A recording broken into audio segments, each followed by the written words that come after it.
द्वारका एक ऐसा प्राचीन धार्मिक शहर है जिसे कभी भगवान श्री कृष्ण ने बसाया था, लेकिन अचानक क्या हुआ कि ये पूरी नगरी जलमग्न हो गई। समुद्र की गहराई में इसके अवशेष आज भी मौजूद हैं। तो चलिए जानते हैं द्वारका नगरी का ऐतिहासिक रहस्य क्या है। हेलो फ्रेंड्स, मैं हूँ श्वेता सिंह। यूनिवर्सल फैक्ट्स की दुनिया में आपका स्वागत है। मथुरा से निकलने के बाद भगवान श्री कृष्ण ने एक ऐसे नगर की स्थापना की जो विशाल और सुसंगत था। इस नगर का नाम था द्वारका नगरी। लेकिन श्री कृष्ण की मृत्यु के बाद ये खूबसूरत नगरी समुद्र में डूब गई। रिसर्च के मुताबिक खुदाई में मिली द्वारका की कहानी 9000 साल पुरानी है। ये शहर उस प्राचीन विकसित सभ्यता से जुड़ा है जिसका निर्माण जब यहाँ कोई दूसरा विकसित शहर नहीं था। ये भारत का सबसे विकसित राज्य हुआ करता था जो हूबहू आज के आधुनिक शहर जैसा ही था। पौराणिक समय में कई ऐसी कहानियां हैं जिन्हें आज हम महज एक मिथ मानते हैं, लेकिन सच तो ये है कि धरती के विकास के साथ ही ये सभ्यताएं और पौराणिक इतिहास हमेशा के लिए समुद्र की गहराइयों में दफन हो गया, जिन्हें लेकर आज भी खोज जारी है। समुद्र की गर्त में खोज करने पर कुछ ऐसे साक्ष्य मिले हैं जो इन पौराणिक कथाओं को सच साबित करते हैं। इन्हीं में से एक है द्वारका नगरी का रहस्य। हिमयुग की समाप्ति से नष्ट हुई द्वारका। कहते हैं कि 9000 साल पहले हिमयुग की समाप्ति हुई, जिसके बाद समुद्र का जलस्तर इस कदर बढ़ गया कि कई विकसित शहर समुद्र में समा गए। इन्हीं में से एक तटवर्ती नगर द्वारका भी था। इतिहासकारों का कहना है कि द्वारका को कृष्ण के देहांत के बाद जानबूझकर नष्ट किया गया था। द्वारका का निर्माण भगवान श्री कृष्ण ने मथुरा से जाने के बाद अपने पूर्वजों की भूमि को फिर से रहने लायक बनाया। इसे श्री कृष्ण की कर्म भूमि के तौर पर भी जानते हैं। द्वारका भारत के 7 सबसे प्राचीन नगरों में से एक है। बाकी 6 नगर के नाम कुछ इस तरह हैं, जैसे मथुरा, काशी, हरिद्वार, अवंतिका, कांचीपुरम और अयोध्या। कुछ लोग द्वारका को द्वारावती, कुशस्थली, आनर्तक, ओखामंडल, गोमती द्वारका, चक्रतीर्थ, अंतरद्वीप और वारीदुर्ग के नाम से भी जानते हैं। इस शहर के चारों ओर बहुत ही लंबी दीवारें थीं, जिसमें कई द्वार थे। कई द्वारों का शहर होने की वजह से ही इस नगरी का नाम द्वारका पड़ा। कहते हैं कि समुद्र में आज भी इसके दीवारें खड़ी हैं। यादवों की रक्षा के लिए द्वारका पहुंचे कृष्ण। श्री कृष्ण ने जब कंस का वध किया तो जरासंध ने कृष्ण और यदुवंशियों का नामो निशान मिटाने की ठान ली। वो मौका मिलते ही मथुरा और यादवों पर बार बार आक्रमण करता रहा। धीरे धीरे उसके अत्याचार बढ़ने लगे तो आखिर में यादवों की सुरक्षा के लिए कृष्ण ने मथुरा को छोड़ने का निर्णय लिया।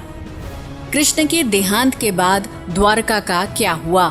कृष्ण अपने 18 नए कुल बंधुओं के साथ द्वारका आ गए। यहाँ सब लोग आराम से रहने लगे। समय बीतता गया और 36 साल तक राज करने के बाद कृष्ण जी का देहांत हो गया। ये वो दौर था जब यादव लोग आपस में भयंकर तरीके से लड़ रहे थे। इसके अलावा जरासंध और यवन लोग भी उनके घोर दुश्मन थे। ऐसे में द्वारका पर समुद्र और आसमान से आक्रमण किया गया। कहते हैं कि कृष्ण जी की मृत्यु के बाद उनके प्रपौत्र वज्रनाभ द्वारका के यदुवंश के अंतिम शासक थे, जो यदुओं की आपसी लड़ाई में जीवित बच गए। द्वारका के समुद्र में डूबने पर अर्जुन, वज्र और शेष बची यादव महिलाओं को हस्तिनापुर ले गए। इनके जाने के बाद द्वारका नगरी समुद्र में समा गई। ऐसे में सवाल उठता है कि आखिर पूरी की पूरी नगरी समुद्र में क्यों और कैसे समा गई? द्वारका नगरी के नष्ट होने पर मत सवाल उठता है कि भला कोई कैसे इतने बड़े शहर के अस्तित्व को खत्म कर सकता है। कोई कहता है कि ये किसी प्राकृतिक घटना का काम हो सकता है, तो किसी का कहना है कि इसे एलियंस ने नष्ट कर दिया होगा। जब इसके नष्ट होने के कोई पुख्ता सबूत नहीं मिले तो वैज्ञानिकों ने इस राज से पर्दा उठाने के लिए समुद्र की गहराई को टटोलना चाहा। इस दौरान खोजकर्ताओं को समुद्र के सैकड़ों फीट नीचे कुछ ऐसे अवशेष मिले जिन्होंने सबको चौंका दिया। समुद्र में मिले अवशेष। द्वारका के समुद्री अवशेषों पर सबसे पहली नजर भारतीय वायुसेना के पायलटों की पड़ी, जो समुद्र के ऊपर से उड़ान भर रहे थे। इसके बाद ही 1970 के जामनगर के गजेटियन में इनका उल्लेख किया गया। इससे पहले लोगों का कहना था कि द्वारका नगरी एक काल्पनिक नगर है, लेकिन इस कल्पना को आर्कियोलॉजिस्ट प्रोफेसर S.R. राव ने सच साबित कर दिया। दरअसल प्रोफेसर राव और उनकी टीम ने 1979-80 में समुद्र में 560 मीटर लंबी द्वारका की दीवार की खोज की, जहां उन्हें पौराणिक समय के कुछ बर्तन भी मिले जो 1528 ईसा पूर्व से 3000 ईसा पूर्व के हैं। इसके अलावा सिंधु घाटी सभ्यता के भी कई अवशेष मिले। इस खोज के दौरान प्रोफेसर राव ने कई रहस्यों से पर्दा उठाया। नौसेना और पुरातत्व विभाग की संयुक्त खोज। 2005 और 2007 में भारतीय पुरातत्व सर्वेक्षण यानी आर्कियोलॉजिकल सर्वे ऑफ इंडिया के निर्देशन में भारतीय नौसेना के गोताखोरों ने समुद्र में समाई द्वारका नगरी के अवशेषों को खोज निकाला। 2005 में अभियान के दौरान समुद्र की गहराई में कटे छटे पत्थर मिले। इस दौरान लगभग 200 सैंपल जमा किए गए। नौसेना के गोताखोरों ने 40,000 वर्ग मीटर के दायरे में इन अवशेषों को खोजा और वहां पड़े भवनों के टुकड़ों के सैंपल जमा किए, जिन्हें शुरुआत में चूना पत्थर बताया गया था।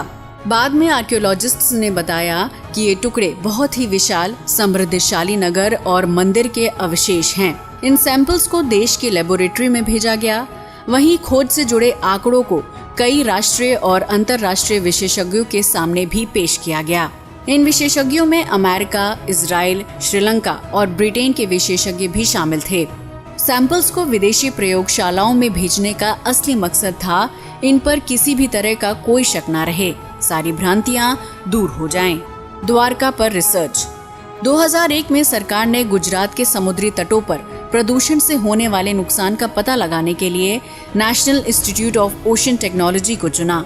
जब समुद्री तलहटी की जांच की गई तो सोनार पर मानव निर्मित नगर पाया गया। जब इसकी जांच की गई तो पता चला कि ये नगर 32,000 साल पुराना है और 9,000 साल से समुद्र में दफन है। हालांकि इस मामले पर आज भी शोध जारी है। अब देखना ये है कि द्वारका नगरी के नष्ट होने की गुत्थी सुलझने में और कितना समय लगता है। दोस्तों, आज के लिए बस इतना ही। वीडियो पसंद आया हो तो इसे लाइक और शेयर करें, साथ ही चैनल को भी सब्सक्राइब करें। जय हिंद दोस्तों।